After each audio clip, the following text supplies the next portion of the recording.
This is the Lone Crater YouTube. We hope this video helps. You start by preparing the site and soil because plants fail when roots suffocate or sit too deep. Remove competing weeds and loosen the top 20 centimeters. Mix in 1/3 compost to improve structure and nutrients. Choose a spot with at least 6 hours of direct sun. Next, dig a hole twice the width of the root ball so roots can spread.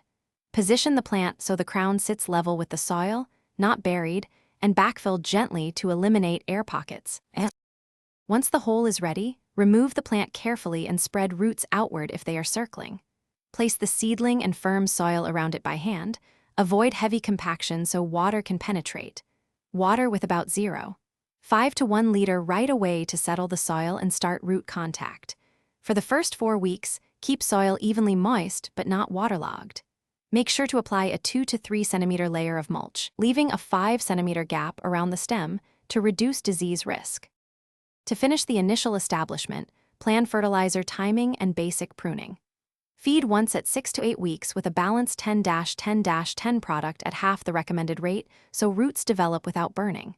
Prune only dead, diseased, or crossing branches to improve airflow and shape growth. Monitor regularly for pests, moisture, and nutrient signs. If leaves yellow, check drainage and reduce watering first. If drainage is fine, add a small dose of balanced fertilizer and reassess. That fixes most early problems. Thanks for watching. Consider subscribing if we helped you.